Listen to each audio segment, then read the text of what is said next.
A very good morning to all my students. Today we'll be covering sustainable recovery and reconstruction methods, also known as SURF, in the case of disaster management. So let us see first of all what is recovery. All the decisions, all the measures that are being taken after the disaster with a view of restoring or improving the condition of the society or the living standards at the place, such that if certain condition is coming in the future, we are able to detect that and we are able to avoid that situation, and encouraging community and facilitating the necessary adjustment to reduce the risk. All the risk reduction measures which are being taken from according to ISDR. Recovery basically consists of rehabilitation and reconstruction.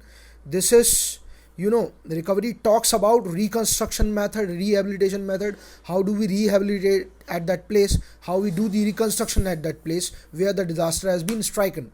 Now let us take an example of a natural disaster, that is earthquake. If say earthquake comes, let us discuss about the phases of earthquake. First phase is your disaster response. If disaster happens, how do you respond to that disaster? Say if we talk about the time period from 0 to 10 days, we simply respond to the disaster which has happened. So in that, what we do, rescuing life and property.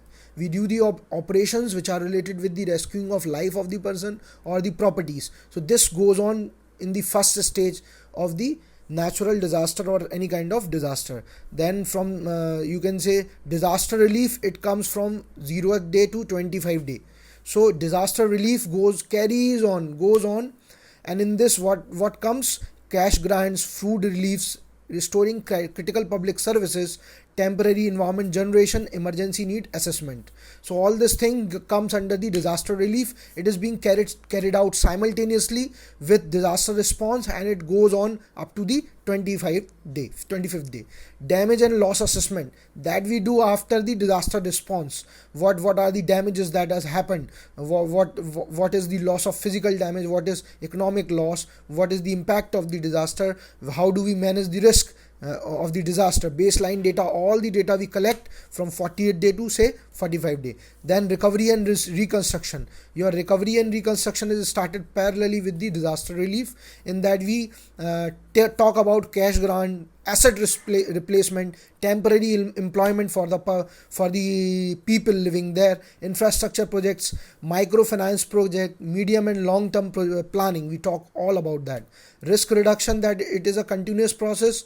Risk is involved in rescuing, also in carrying out the, you can say, disaster response operation, relief operation, damage and loss assessment. So risk reduction carries out from 0th day, and it goes on continuing after the impact also.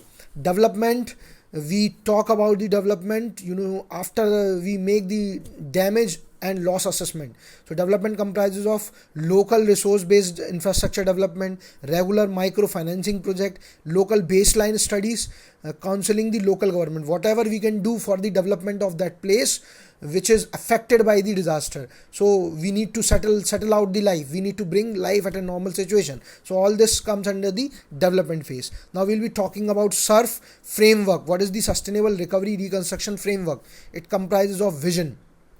First thing is vision, which shall be clear, well functioning of the society and economy. If we talk about the tagline, if we talk about recovery continuum, recovery should be kept in mind whenever we are doing the SURF operation. Guiding principles should be taken into the consideration. Then cross-cutting issues, then elements. These all are the, you can say, framework of your SURF. Now let us talk about one by one. First is your vision. Okay, now vision talks what do we want, how we can make the structure stronger. Say if one example is being taken, the disaster has striken to a place where the buildings have been built and the foundation was not that much strong to resist the earthquake. So we will talk about what kind of foundation will be provided, what measures we can take such that that impact is being reduced. What are the objective at household, people living there, from what objective they are living there, what is the community standard, what is the national level standard of that place. From that only we'll be deciding the vision. People living, working, investing with confidence, what is the people living standards, how they're working, how they're investing at that place, that would be a part of your vision. Well designed infrastructure, social health services, Growth oriented economy shall also be considered.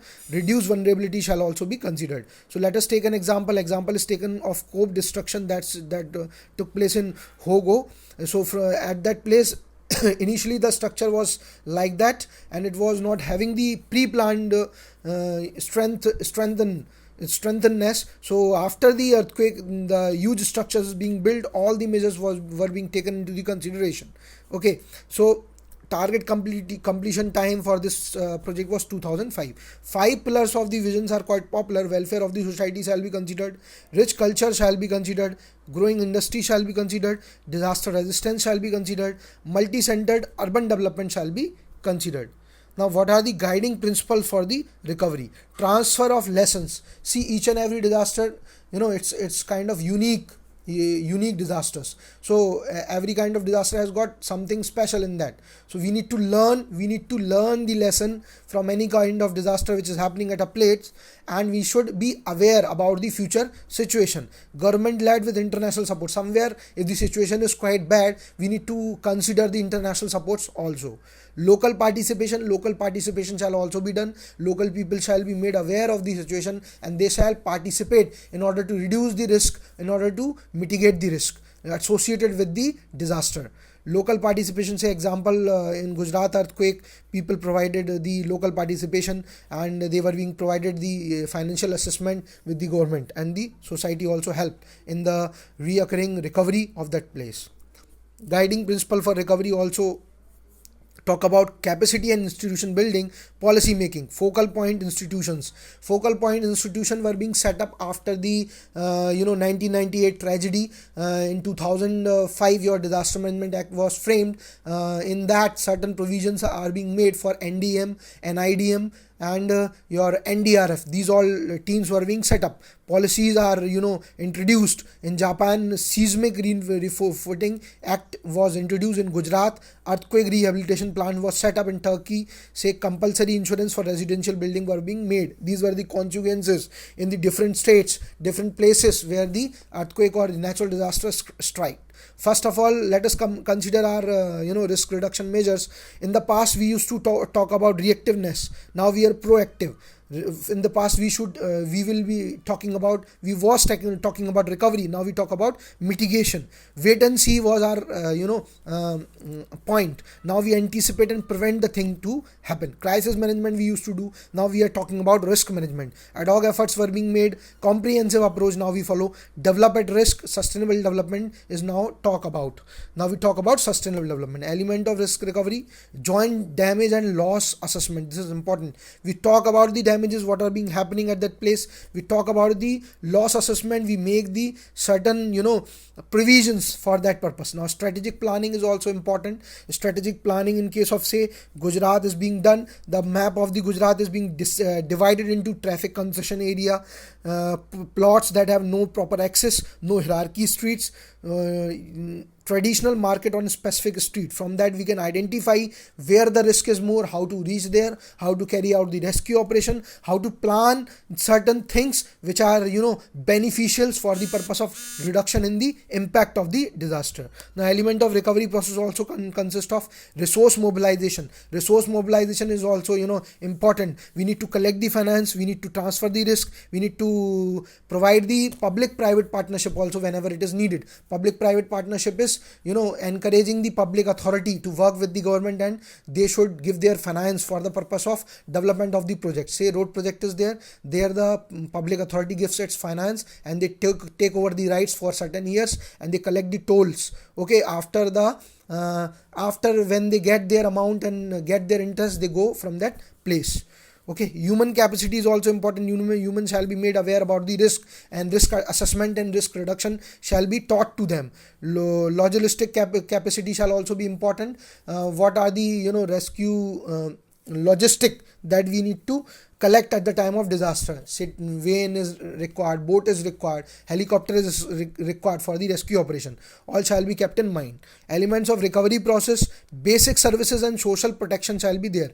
Cash transfer, how we will do, how we will talk about the schemes Okay, how will we talk about the strengthening information mechanism, building the disaster prevention and recovery reconstruction? All these measures shall be discussed. Cross-cutting issues in the recovery also be talked about. Gender mainstreaming shall be done. Women and men shall be given equal opportunity. Protection of vulnerable shall be there. Whenever there is vulnerability is more, we shall protect it more. We shall talk about the plans of the vulnerable areas. Environment shall be looked forward. We shall be looking forward towards the environmental impact also. What will be the environmental impact of the activities that are being carried out. Okay, cross cutting issues in the recovery, multiple stakeholder coordination shall be there. Whenever a team is working, there shall be a coordination among the people in order to reduce the risk. So NGOs, UN agencies, civil society, all this have coordination among themselves for the prevention of the risk associated with the disaster. Evaluation shall be there of the project. Monitoring, impact assessment, impact valuation, internal and external validation shall be